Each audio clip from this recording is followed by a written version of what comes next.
Fala rapaziada, começando mais um episódio de Onde a Coruja Dorme FC. E hoje para falar um pouquinho mais do empate de 0-0 do Palmeiras contra o Corinthians e da consequente perda do título do Palmeiras.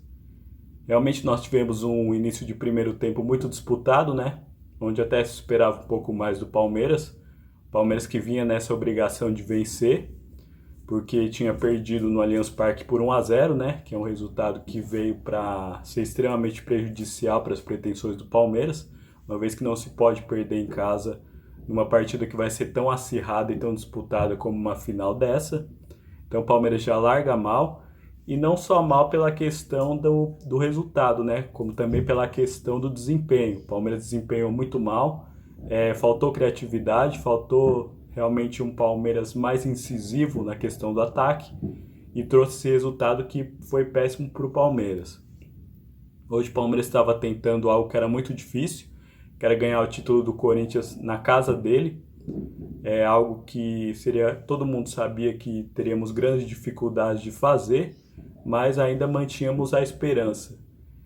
O jogo foi muito, especialmente no primeiro tempo, ele foi muito disputado no meio de campo, ele foi muito brigado. Faltou, na minha visão, um pouco mais de atitude do Palmeiras. A gente sentiu o Corinthians com mais vontade, a gente sentiu o Corinthians disputando mais. Então, faltou isso para o Palmeiras, na minha visão. Faltou um Palmeiras se impor mais, um Palmeiras que demonstrasse dentro de campo que queria mais o título do que o Corinthians, uma vez que o Corinthians não precisava demonstrar mais tanto, porque já estava na vantagem. Então restava ao Corinthians somente destruir qualquer tipo de iniciativa do Palmeiras. E o Palmeiras estava encaixotado na marcação, não conseguia criar, não conseguia fazer absolutamente nada. Então começou a situação a ficar muito preocupante nesse primeiro tempo. Eu vi até muitos palmeirenses, eu cheguei a ver alguns comentários de palmeirenses dizendo que já estava perdendo as esperanças. Porém, como é um clássico e como é uma final, a gente sempre espera algo a mais, né? A gente esperava que algo viesse no segundo tempo. E de fato veio. O Palmeiras, muito embora tivesse um jogo ainda muito difícil, tivesse um jogo muito disputado, muito brigado, e um Palmeiras com pouquíssimas alternativas, o que na minha visão foi o resumo do campeonato, porque o Palmeiras, em momento nenhum nesse campeonato, nós podemos destacar um jogo e dizer: esse jogo realmente o Palmeiras foi lá e jogou muito bem. E olha que jogou contra times extremamente pequenos, times de Série C, times de Série D. Então foi bem preocupante essa campanha do Palmeiras. Mas ainda assim, mesmo não jogando o futebol que se esperava dele, mesmo tendo toda essa dificuldade na criação, o Palmeiras numa jogada consegue, após um passe do Facundo Torres, ele consegue achar o Vitor Roque, e o Vitor Roque sofre um pênalti. Aí essa seria a grande chance do Palmeiras. E não estou falando agora porque a gente já sabe o que aconteceu, mas na minha visão esse lance seria o lance capital da partida. Era o lance que decidiria realmente os rumos da partida. E conforme eu já tinha falado no vídeo anterior, você pode até buscar no meu vídeo que eu fiz na primeira final do campeonato, que o Hugo é um exímio pegador de pênalti. Então, para você cobrar um pênalti contra o Hugo, você tem que ir com muita certeza e principalmente com muita competência. Algo que faltou para o Rafael Veiga. Eu não sei se era o Rafael Veiga que era o cobrador, eu até vi o Estevão tentando pegar a bola para bater. Eu não sei se foi um jogo de cena combinado entre eles, mas inicialmente, até se vocês pegarem as imagens prévias da cobrança de pênalti, o Estevão chega a pegar a bola para cobrar, porém, no meio do caminho, o Rafael Veiga vai lá e cobra. Eu não vou dizer agora porque o Rafael Veiga perdeu a cobrança de pênalti que foi a decisão errada. Não foi a decisão errada. O Rafael Veiga é o cobrador de pênalti, gostando-se ou não do que aconteceu. O Palmeiras foi simplesmente coerente. Uma vez que o Rafael Veiga é o cobrador de pênalti, ele vai lá e cobra o pênalti. Foi lá e cobrou mal, porque contra um goleiro desse, um goleiro dessa envergadura, um goleiro dessa competência, um goleiro que a especialidade dele é cobrança de pênalti, é um pegador de pênalti nato, então você não pode ter o mínimo de erro, você tem que cobrar um pênalti perfeito, você não pode cobrar um pênalti que seja a meia altura e você não pode cobrar um pênalti fraco demais. Ou você cobra um pênalti rasteiro e de forma bastante forte, ou então você cobra no alto, mesmo que seja arriscado errar, porque você sabe, se você der a mínima chance dele pegar o pênalti, ele vai pegar. Ele já provou isso. Desde que ele chegou no Corinthians, em 20 pênaltis que foram cobrados contra ele foi lá e pegou 7. Então, se você cometer qualquer erro, por mínimo que seja, você vai perder o pênalti. E é melhor você perder chutando para fora do que você perder deixando que o goleiro defenda, porque aí o goleiro entra para a história e nós acabamos tendo que ser alvo de piadas. Então, realmente, se fosse eu na cobrança, não sou jogador profissional, muito pelo contrário, não jogo bem. Uma das coisas que me fez vir para criar esse canal no YouTube é justamente porque eu sou um apaixonado por futebol, mas não sei jogar, não sou um bom jogador. Então, restava a mim poder trazer essa minha paixão através da comunicação. E é o que eu faço nesse canal e justamente foi por causa disso que foi criado. Quem sou eu para dizer como o Rafael Veiga vai cobrar um pênalti? Mas muitas das vezes quem olha de fora, e eu analiso bastante, eu estudo bastante futebol, então eu acho que eu posso falar alguma coisa. Eu não poderia estar ensinando ele como cobrar, mas o meu comentário eu posso fazer. E na minha visão ele devia ter cobrado ou rasteiro muito forte, ou então no alto. Porque mesmo que aumente o risco dele jogar a bola para fora, ainda assim ele consegue fazer o gol com mais facilidade, porque contra um goleiro desse, um goleiro dessa competência, um goleiro brilhante em cobrança de pênalti, não se pode vacilar. E vacilamos. E vacilamos no lance capital, no lance que nós não poderíamos perder. Se perdesse, praticamente decretaria o fim do jogo. E foi o que aconteceu. Você pode reparar que a partir do momento que perde o pênalti, já não se tem mais jogo.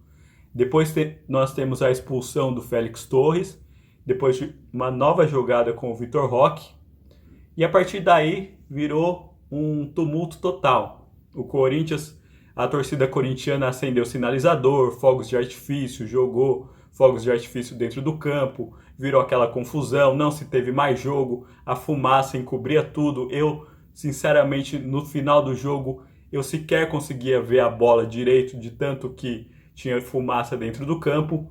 E o Memphis também mostra que ele tem personalidade para decidir. Ele faz a graça dele, coloca o pé em cima da bola. Eu, particularmente, não vejo mal nenhum em se fazer isso. Eu acho que faz parte do futebol. Futebol é provocação. Futebol é isso. É você saber...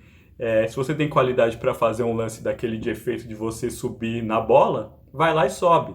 Agora, se nós formos menos competentes, nós temos que aturar. Agora, se o Memphis amanhã ou depois nós fizéssemos um lance desse, ele vai ter que aguentar da mesma forma, porque futebol funciona assim. Eu creio que ultimamente as pessoas perderam a noção de que futebol é algo para diversão, é algo para entreter. Então realmente eu não vejo mal nenhum. Eu vejo muita gente que ficou brava com o que o Memphis fez. Eu, como torcedor palmeirense, acho que faz parte do jogo. Assim como se o Palmeiras tivesse feito a mesma coisa no Allianz Parque, eu ficaria, obviamente, muito mais feliz.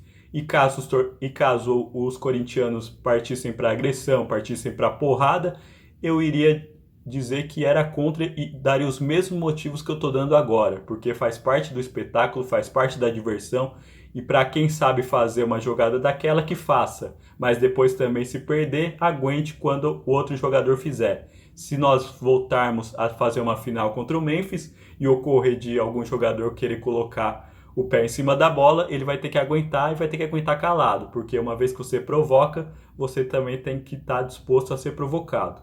Então, da confusão é isso. Acabou que da confusão foi expulso o Marcelo Lomba e foi expulso mais um jogador do Corinthians também que já tinha sido substituído. Então, no geral, não mudou nada. O Corinthians continuou com 10, o Palmeiras continuou com 11. E o Abel Ferreira, que já tinha sido expulso no lance que origina o pênalti. O Abel fica revoltado porque não é marcado um cartão amarelo. Ele achou que deveria ser marcado o cartão amarelo. Ele fica tão revoltado que é expulso e ameaça que não vai sair do campo. Depois tem que ser convencido a sair, acaba saindo. Porém, a gente acaba ficando sem técnico. Faz parte também. Não vejo nada demais também. Se fosse eu numa situação de extremo nervosismo, talvez eu pudesse perder a cabeça, todo mundo aqui é ser humano também, ninguém é melhor do que ninguém para, num momento de nervosismo, dizer como a pessoa tem que agir ou não. Acabou que foi expulso, ele que tem um histórico de ser bastante expulso, e nisso acabou o jogo, né? A partir daí foi só o Palmeiras tentando jogar a bola para a área, tentando fazer qualquer coisa que desse um resultado, né? Praticamente à espera de um milagre esse que não veio. Termina o jogo, o Corinthians campeão, e na minha visão o fator determinante do Corinthians ser campeão não só foi o resultado que eles fizeram fora de casa, né? Que conseguiram ganhar da gente em pleno Allianz Parque por 1-0, como também a péssima campanha que nós fizemos ao longo do campeonato, porque a gente pode reparar que tudo é uma consequência, né? Nós não fizemos um bom primeiro turno, o que não nos credenciou a fazer a final em casa. Uma vez não fazendo a final em casa, nós tivemos que jogar em campo do adversário, onde a gente viu como é difícil jogar, onde a gente viu como a torcida interferiu, onde a gente viu como muitas vezes eles até atrapalharam fora das regras, né? Porque segundo as regras é proibido você acender sinalizador. Na realidade, teoricamente, eu não sei ao certo, mas eu acho que não se pode sequer entrar com qualquer tipo de sinalizador. Então, não sei como é que funciona isso, mas eu acho que não pode entrar com sinalizador. Mas aconteceu isso. E é o preço que nós pagamos pelo péssimo primeiro turno que nós fizemos. Lembrando que nós fomos nos classificar na Bacia das Almas, na última rodada, e não contando com a gente. Nós contamos com o tropeço, que foi da Ponte Preta. Então a gente tem que levar tudo isso em consideração, colocar tudo isso na balança. A campanha do primeiro turno não foi boa e é algo que vai se somando, é algo que vai trazendo. Uma vez que nós não conseguimos fazer uma campanha boa no primeiro turno, olha a desvantagem que nós chegamos. Chegamos ao ponto de que nos últimos 20 minutos, 25 minutos, praticamente não teve jogo. Foi quase um show de fogos de artifício, show de sinalizadores. Até, inclusive, quase que um jogador do Corinthians foi atingido. Imagina se acaba se machucando. A falta de responsabilidade, até a falta de responsabilidade de quem provê a segurança do espetáculo, né? De uma pessoa entrar com o rojão daquele num campo de futebol numa final de campeonato. E se ele fosse na maldade e pegasse no jogador do Palmeiras? O que aconteceria? Ninguém sabe, né? Então, realmente, eu estou muito triste pelo que aconteceu, óbvio. Eu não preciso nem falar isso, né? É duplamente triste, né? Porque nós poderíamos ser o primeiro tetracampeão da era profissional do futebol paulista e perder para o nosso principal adversário, que é a pior coisa que pode acontecer.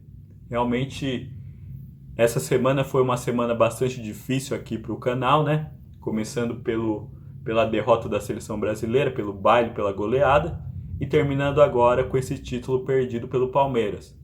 Perdido porque o Corinthians teve mais vontade, o Corinthians teve mais competência e o Corinthians teve mais regularidade. O Corinthians, ao longo do campeonato, foi o melhor time, fez por merecer decidir em casa, e o fator casa hoje, na minha visão, fez total diferença. Agora eu quero saber um pouquinho mais da sua opinião, como é que você está enxergando essa situação, o que você achou desse título do Corinthians. Queria que você falasse aí para mim nos comentários, pode ser? Um abraço, tchau, tchau.